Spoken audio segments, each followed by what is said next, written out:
Hi, today I want to react to a video by Deja Wu. I just discovered him recently and he made a video. It's called The Downfall of Mujin. So, yeah, let's go check this out. Oh. Fame and fortune, two old ghosts that haunt every corner of the internet. Some chase them, some catch them, and some get blinded by their glow. They never see the fall coming. It's an old story, the kind that's been told thousands of different ways before. Icarus flew too close to the sun, his wings melted, gravity did the rest. Today we're looking at the story of Mujin, a creator who once built his reputation on credibility, only to watch that reputation slowly slip through his fingers in pursuit of something bigger. Mujin got his start covering stories from the gacha community, primarily Genshin Impact, but it wasn't until he stepped into the world of VTuber news and drama that he found his audience. Yeah, that's true. That's also that's basically how I discovered Mujin through the Selen situation. No, actually no, not from Selen. Actually, I think it was yeah, his Tech Tone video. Yeah, I think I saw this video, but I didn't really watch it. But then when this came out, that's what got me to watch more of a Mujin's video. Actually, oh my god, I'm brain farting. Okay, I did watch this because I used to be like a Niji Sanji fan, but I do remember watching this. You know, maybe it was during the Niji Sanji era that I discovered Mujin. But man, that was like so sad, man.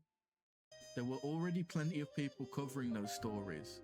The problem was that most of the time they came with baggage, bias, agendas, favourites they protected, and enemies they happily buried. I love the Mujin sleeping monkey different. in the back. He presented himself as someone who looked at the facts, followed the evidence, and delivered a balanced perspective. For a while, people brought into that image. Success has a funny way of changing people. It wraps itself around you like a warm coat on a cold night. Comfortable, familiar, dangerous. Over time, cracks started to show. The first major warning sign came up with the Cinder situation. Yeah. To be fair, yeah, true. Mujin clearly spent time gathering information. The problem wasn't the research, it was the presentation.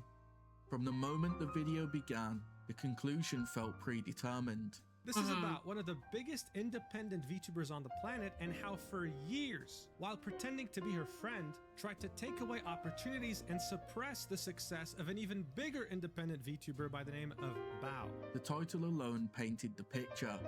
How a legendary VTuber got exposed as a psychopath, the catastrophic unmasking of Cinder. The verdict seemed decided before the evidence was ever presented. Many viewers believe Cinder bore responsibility for what had happened, but others felt multiple parties shared blame. Nuance existed, complexity existed. Those shades of grey never seemed to get much attention in Mujin's coverage. Instead, the story was framed in black and white, and once people start noticing bias, it's hard to make them stop looking for it. Then came the Tectone situation. At the time, Tectone was facing a court case involving his ex, and the allegations surrounding it painted an ugly picture. The issue wasn't that Mujin chose to distance himself. Most people would have understood that. The issue was the tweet. Right from the start, Mujin stated he'd known about the situation since 2024. Yeah, that was raised very uncomfortable questions. sus. This was a creator who built his brand on digging deep into internet controversies. Especially that one Genshin video with Hu Tao and the Tectone's Gotcha thing. Like, yeah, he made big bank like from that and got a whole bunch of watchers from making content off of Tectone. So for him to like suddenly, cut him off like that after, getting such a career boost from career boost. Yeah, get such a big content boost or a big viewer boost. I mean, but like, yeah, that just felt really shady. Who regularly produced lengthy breakdowns of drama and public disputes. If the situation was serious enough to publicly cut ties over, why stay silent for over a year? Why wait until everything became public before taking a stand? Why refuse to cover it with the same scrutiny he applied to everyone else? People dug deeper. They found public interactions showing Mujin and Tectone on friendly terms not long before the case became public. Releasing this before I return to streaming, it's okay, man. You'll get too aggressively goon to it in preparation for the reaction stream when you were like To wow. critics, it didn't look like principle. It looked like Is damage that really how you control. treat a But friend? the biggest hit to his credibility was still waiting around the corner. The Saikuno case. Earlier in the year, Here we a go. document targeting Saikuno was released. Almost immediately, Mujin uploaded his own video covering it. In the video, he openly acknowledged having early access to the material. I want to thank the two victims in question for trusting me with this very heavy topic and for allowing me to make the first comprehensive video on it. So the link isn't here right now, but obviously it will be by the time this video comes out. It's okay though, because I have the video. And revealed he was friends with the creator behind the document. That detail set off alarm bells. People started digging, not just into the document itself, but into everyone involved in pushing it forward. As scrutiny increased, some people began questioning whether this was objective reporting at all. What bothered critics most wasn't necessarily the conclusions, it was the process. Mujin had built his reputation on being an unbiased commentator searching for the truth, yet there appeared to be little effort to contact Saikuno for comment or to verify the claims independently. Instead, information provided by one side was presented with a level of confidence that many felt hadn't been earned.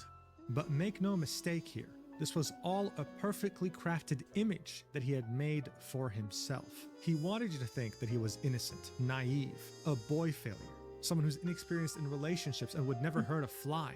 Because in reality, behind this mirage, this illusion, there was a master manipulator, a serial cheater, and a predator. Eventually, backlash mounted. The video disappeared. Unfortunately, with the upload deleted, much That of was the after original Powder's material tweet. is no longer available for viewers to evaluate themselves. The controversy didn't end there. During the fallout, several women shared their experiences related to the situation. Most voices aligned with the prevailing narrative. One of the loudest didn't. Powder offered a different perspective that should have been a moment for discussion, debate, evidence. Instead, Mujin responded with mockery. Yeah. His comments towards Powder were widely criticised as immature, and she took issue with what she saw as him fetishizing a non-existent interracial relationship. I remember I was literally there in real time when these tweets came out. It was so freaking surreal.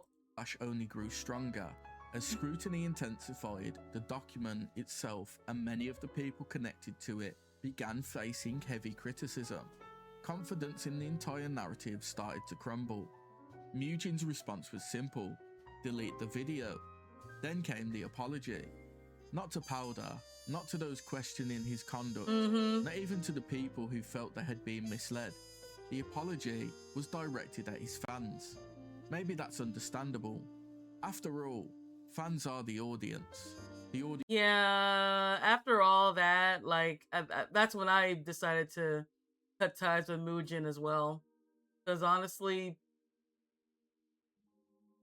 I don't know, how you treat others is honestly, that's how I believe how they would have, would treat. Okay, here's how I would, like, see some people as, like, I guess, like, how you see creators, like, treat certain people, especially, like, how they treat their fans, or how they treat people who were considered close to them. Like, I don't know, like, I don't know, the way, like, he treated someone who used to be a close friend, or, just I don't know. That's basically how I would take it. Like how they treat other people is basically how I think they would treat me. Like if they were to meet me, and you know, that's how I would see a potential like relationship. Like would see it how they treat other people.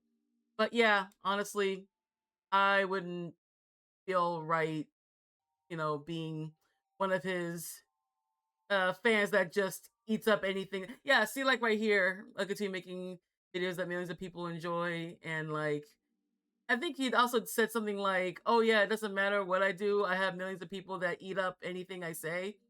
That already just made me want to cut him off completely from that. 'Cause yeah, I'm not I'm not someone that just eats up anything that he puts out, and yeah, I'm glad I did. That keeps the lights on. But to many observers, it felt like another missed opportunity to take accountability. And that brings us to the latest chapter, the Deem and Chibi reviews situation. I've already covered the details in a previous video. That one was definitely wild. Time rehashing the entire dispute. Suffice it to say, tensions flared on Twitter, and eventually Mujin stepped into the middle and of the way he jumped to defend Demi, that was too wild. Viewers noticed the framing. Time was spent outlining Chibi's history and presenting negative context surrounding him. Chibi Reviews would make his YouTube channel around 12 years ago, and he would do exactly what his name entails. He would review anime. But even back then, he would get himself into some pretty rough drama, just reviewing anime.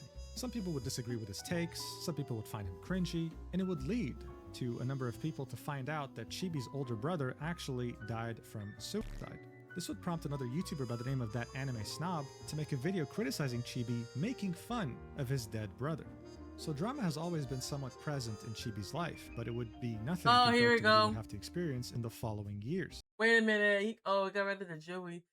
You don't even know my brother.